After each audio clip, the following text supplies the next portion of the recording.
Hello there, JP here, and thank you for tuning in to another one of my videos, which is shelter, as you guys requested.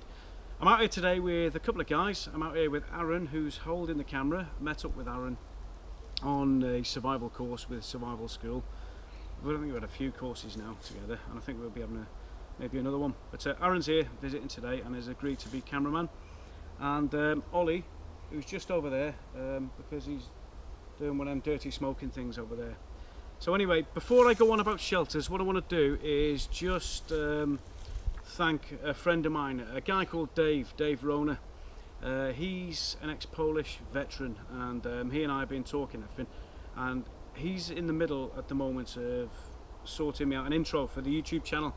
So if I'm lucky and Dave's worked his magic, it'll be on this video. If not, it'll be on one of my future videos. So thank you, Dave, thank you a lot. Okay, let's look at the actual shelter itself then. So if you want to just point it around there and have a look around. Okay, some of you may have seen this type of shelter before on one of my other videos. So when I introduce it as the poncho and everything and describe it, I'm not introducing something new, so it's going to be old hat to some of you. Anyway, what we've got here is the poncho. Now, as I've said before, I know a lot of other people call it different things, like a bivvy sheet, a tarp and things. Tarp, bivvy sheet, that's all well and good. I call it the poncho. And again, it's a simple construction, and it's always important to, I've got a fly around my head, it's always important to put a ridge up there just to allow that rainwater to run off and everything.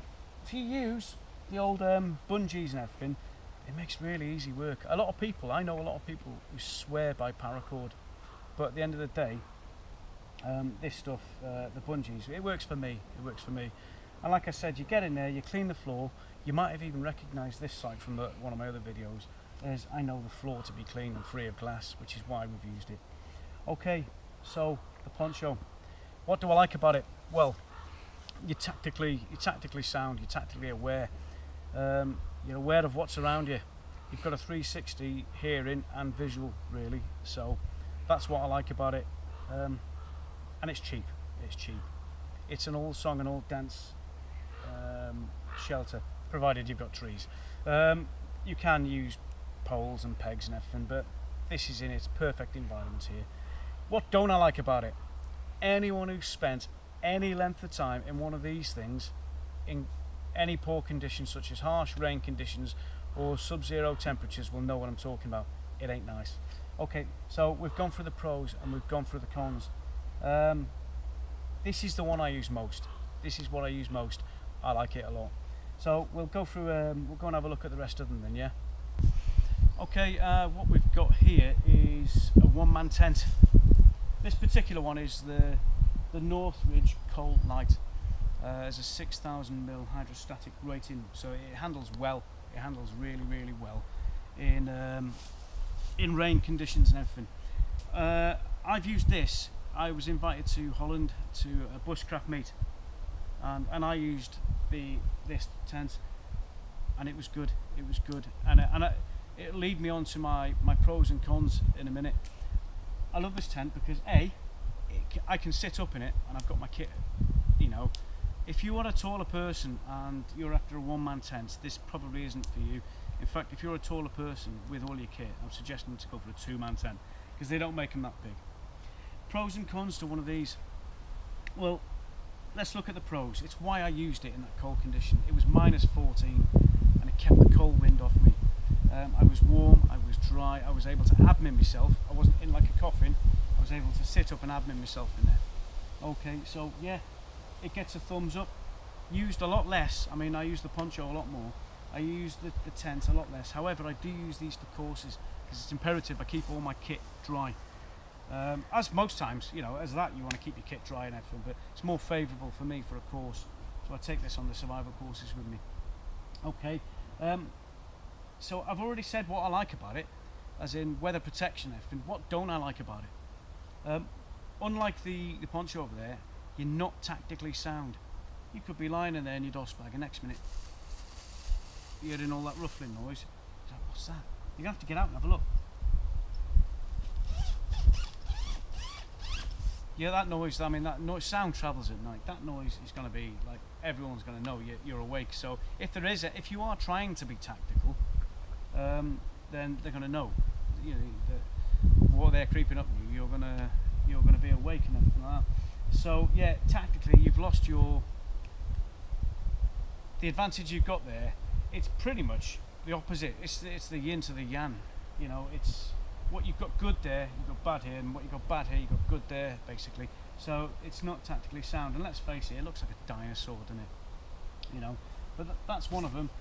Do I rate it? Yeah, I do. I rate it highly. You get a good, comfortable night in there. So yeah, the old Northridge Coal Light tent.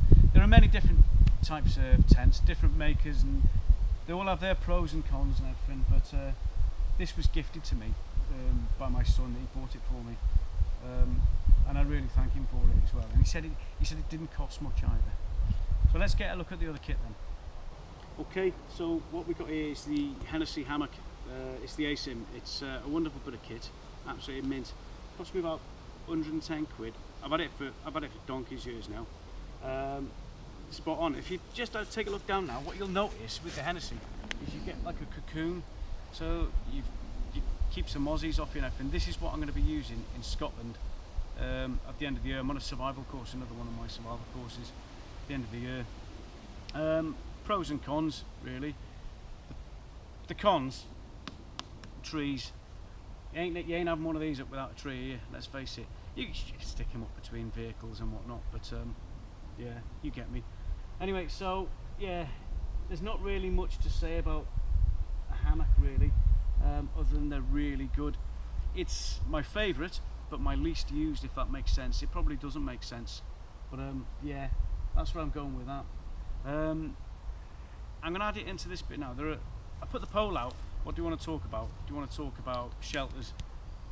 And there are different types of shelters. There's natural shelter, which stuff we can source from what's around us, and then there's the commercial stuff, which we've put up, me and the lads around here.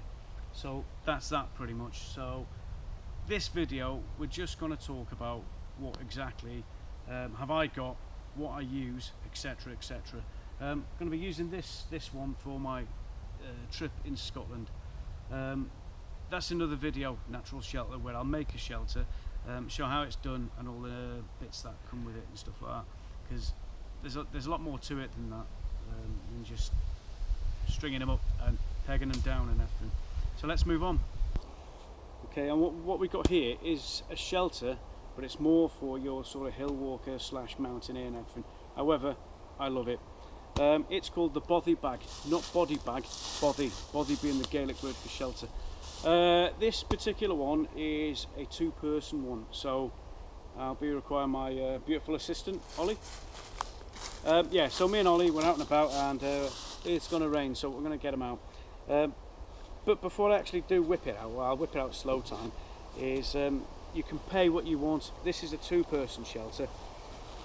You can get huge ones, you can get small ones. They come in bright and wonderful colours for obvious reason, survival. It's all about being seen. Right, Ollie, it's absolutely lashing it down, so if you want to stick this over your head and take a seat. And sit back on it, and you can see there we're nice and warm and dry in here. We've got windows so we can see what's going on outside. Ollie, are you comfy? Lovely. See, it's absolutely toasty in here. Anyone who's ever used one of these will know that they are actually perfect bit of kit for check nav. When you're out in the mountains and you're out and about and you're actually wanting to get out the elements rapid, it could be to cover a casualty, it could be for any reason whatsoever. These are perfect. They are absolutely perfect for anyone. I recommend it for anyone. Okay, so having seen all the other shelters we've got now, the scenario is I bugged out, and just like one of my other videos when I did a fire, I'm now going to do one about shelter. I've got a rain cloud coming my way, and this rain cloud is going to dump a whole load of water over me in 30 seconds. So basically I bugged out, I'm out and about, and it's going to rain, so go. 5, 10, 15, 20, 25. Rain's coming.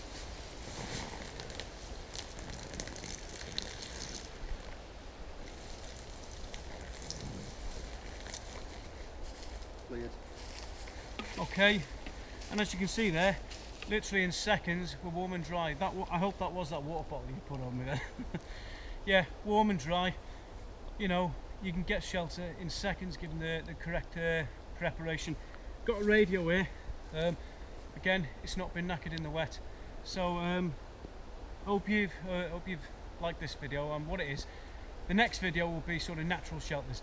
That isn't going to necessarily be the next video I do, but I'll put that onto another poll, what people want. But hey, thanks for tuning in, guys. Take it easy. Bye bye.